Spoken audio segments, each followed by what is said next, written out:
Hi friends, എല്ലാവർക്കും നമസ്കാരം. എല്ലാവർക്കും സുഖമെന്ന് വിശ്വസിക്കുന്നു. ഇന്ന് ഞാൻ നിങ്ങളോട് ഷെയർ ചെയ്യുന്നത് നമുക്ക് ഈ കർക്കിടക മാസത്തിൽ പച്ചിലക്കറികളൊക്കെ കഴിക്കുന്നത് വളരെ നല്ലതാണെന്ന് പറയും. അപ്പോൾ നമുക്ക് വീട്ടിൽ തന്നെയുള്ള പയർ, കോവയ്ക്ക, മത്തങ്ങ ഇവയുടെയൊക്കെ ഇല വെച്ചിട്ടുള്ള ഒരു തോരനാണ് ഞാൻ ഉണ്ടാക്കി കാണിക്കുന്നത്. വളരെ ഹെൽത്തി ആയിട്ടുള്ള റെസിപ്പിയാണ്, നല്ല ടേസ്റ്റിയുമാണ്. അപ്പോൾ നിങ്ങളിത് ട്രൈ ചെയ്ത് നോക്കുക. ട്രൈ ചെയ്ത് നോക്കിയിട്ട് നിങ്ങളുടെ അഭിപ്രായം കമൻറ്റ് ബോക്സിൽ മറക്കരുത്. നിങ്ങളുടെ ഫ്രണ്ട്സായിട്ടൊക്കെ ഷെയർ ചെയ്യുക. അപ്പോൾ നമുക്ക് ഈ തോരൻ ഉണ്ടാക്കാൻ തുടങ്ങാം. ഇതെൻ്റെ വീട്ടിലെ ടെറസ് ടോപ്പിലുള്ള ഒരു ഗാർഡനാണ്. ഇവിടെ നിറച്ച് പയർ വെച്ചിട്ടുണ്ട്. ഈ പയറിൽ നുള്ളിയെടുത്തിട്ടാണ് നമ്മൾ ഈ തോരൻ ഉണ്ടാക്കിയിരിക്കുന്നത്. കൂടെ കോവക്ക, അതുപോലെ മത്തൻ്റെ ഇലയും പിന്നെ ഒരു ചീരയുടെ ഇലയൊക്കെ ഞാൻ ആഡ് ചെയ്തിട്ടുണ്ട്. ടെറസിൽ ഗ്രോ ബാഗിലാണ് നമ്മൾ ചെടിയെല്ലാം നട്ടിരിക്കുന്നത്. ഗാർഡൻ്റെ ഒരു വീഡിയോ ഞാൻ ഉടനെ ഇടുന്നതായിരിക്കും. അതിലെല്ലാം ഞാൻ ഷൂട്ട് ചെയ്ത് വെച്ചിട്ടുണ്ട്. ടൈം കിട്ടാത്തതുകൊണ്ടാണ്.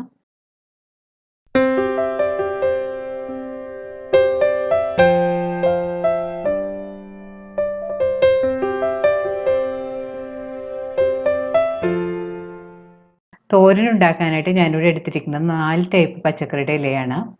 ഇത് അച്ചിങ്ങാപ്പയറിൻ്റെ ഇലയാണ്. ഇല എടുക്കുമ്പോൾ പ്രത്യേകം ശ്രദ്ധിക്കേണ്ടത് കൂടുതൽ മൂത്ത ഇല എടുക്കരുത്. ഇതുപോലെ ലൈറ്റ് ഗ്രീൻ കളറിലെ ഇല വേണം എടുക്കാൻ. ഇത് അധികം മൂക്കാത്ത ഇലയാണ്. പിന്നെ ഞാൻ എടുത്തിരിക്കുന്നത് കോവക്കയുടെ ഇലയാണ്. ഇതെല്ലാം എൻ്റെ വീട്ടിലുണ്ടായ പച്ചക്കറിയുടെ ഇലകളാണ്.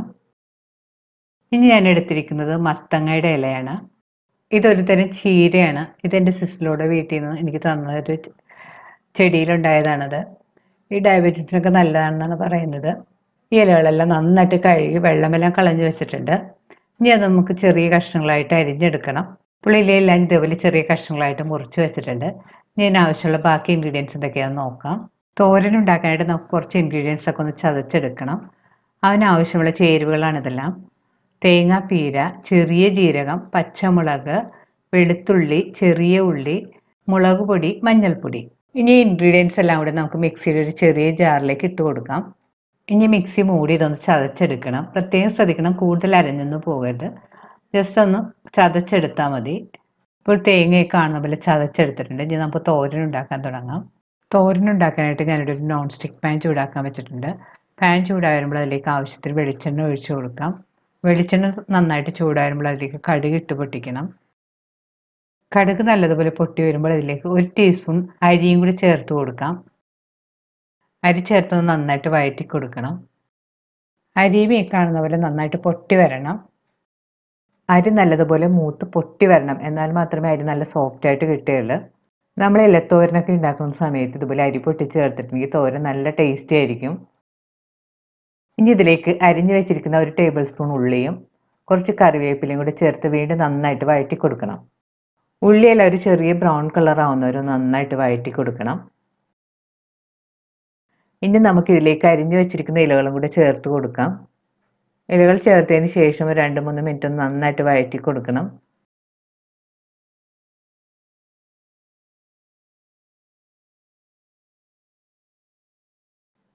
ഒരു 2-3 മിനിറ്റ് നല്ലപോലെ വഴറ്റി കഴിയുമ്പോഴത്തേക്ക് ഇലകളെല്ലാം നല്ല സോഫ്റ്റ് ആയിട്ട് വരും. നിങ്ങൾക്ക് ഈ വീഡിയോയിൽ കാണാൻ പറ്റും, ഇലയൊക്കെ ഇപ്പോൾ നല്ല സോഫ്റ്റ് ആയിട്ട് വന്നിട്ടുണ്ട്. ഈ സമയത്ത് നമ്മൾ ഇലകൾ പാൻ്റെ ഒരു സൈഡിലേക്ക് മാറ്റി വെക്കാം. അതിനുശേഷം അതിൻ്റെ നടുവിലേക്ക് നമുക്ക് ചതച്ച് വെച്ചിരിക്കുന്ന തേങ്ങയും കൂടി ചേർത്ത് കൊടുക്കാം. ഇതിലേക്ക് പാകത്തിനുള്ള ഉപ്പുപൊടിയും കൂടി ചേർത്ത് കൊടുക്കണം. ഉപ്പുപൊടി ചേർത്തിട്ടൊന്ന് പതുക്കെ മിക്സ് ചെയ്ത് യോജിപ്പിക്കണം.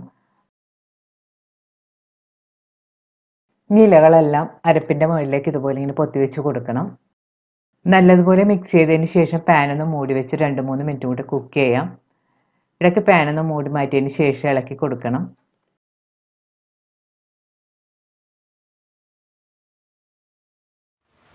മൂടി വെച്ചും കുക്ക് ചെയ്യാൻ തുടങ്ങിയിട്ട് 3-4 മിനിറ്റ് എല്ലാം കഴിഞ്ഞിട്ടുണ്ട്. ഇനി നമുക്ക് തുറന്ന് നോക്കാം. കൂടുതൽ സമയം മൂടി വെച്ച് കുക്ക് ചെയ്ത് അപ്പോൾ ഇലയുടെ കളറെല്ലാം മാറിപ്പോകും. ആ പച്ച നിറമൊക്കെ നഷ്ടപ്പെടും. നമുക്ക് തുറന്ന് വെച്ചിട്ട് കുറച്ച് സമയം കൂടി കുക്ക് ചെയ്യണം. തുറന്ന് വെച്ച് ഒന്ന് മിക്സ് ചെയ്ത് കൊടുക്കാം. നന്നായിട്ട് ഇളക്കി തോരനുള്ള വെള്ളമെല്ലാം നന്നായിട്ട് വറ്റിച്ചെടുക്കണം. ഉപ്പ് നോക്കിയിട്ട് പാകത്തിനുള്ള ഉപ്പെല്ലാം ചേർത്ത് കൊടുക്കണം. ഇപ്പോൾ നമ്മുടെ തോരൻ നല്ല റെഡിയായി വന്നിട്ടുണ്ട്. ഇലയെല്ലാം പാകത്തിന് കുക്കായി വെള്ളമെല്ലാം ഡ്രൈ ആയി വന്നിട്ടുണ്ട്. ഇനി നമുക്ക് സ്റ്റവ് ഓഫ് ചെയ്യാം. ഇപ്പോൾ വളരെ രുചികരവും നല്ല ഹെൽത്തിയുമായിട്ടുള്ള നമ്മുടെ ഇലത്തോരൻ റെഡിയായിട്ടുണ്ട്. നമുക്ക് വീട്ടിൽ തന്നെയുള്ള ഇലകളൊക്കെ വെച്ചിട്ട് ട്രൈ ചെയ്യാം. ഈ ഇലകളൊന്നും നിങ്ങൾക്കില്ലെങ്കിൽ നമുക്ക് ചീര വെച്ചിട്ടാണെങ്കിൽ ഇതുപോലെ ട്രൈ ചെയ്യാം. ചീരയുടെ റെസിപ്പി ഞാൻ ഓൾറെഡി ചാനലിൽ ഇട്ടിട്ടുള്ളതാണ്. അപ്പോൾ കാണാത്തവരാണെങ്കിൽ അത് കണ്ട് നോക്കുക.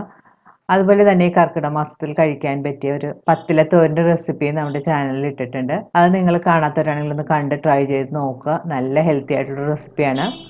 കർക്കിടക മാസത്തിൽ കഴിക്കാൻ പറ്റിയ കഞ്ഞിയുടെ കുറേ റെസിപ്പീസൊക്കെ നമ്മൾ ഇട്ടിട്ടുണ്ട്. അതിൻ്റെ ലിങ്കൊക്കെ ഞാൻ ഡിസ്ക്രിപ്ഷനിൽ കൊടുക്കുന്നതാണ്. വീണ്ടും ഇതുപോലുള്ള ഹെൽത്തിയും ടേസ്റ്റിയും ആയിട്ടുള്ള റെസിപ്പി ആയിട്ട് നമുക്ക് കാണാം. താങ്ക്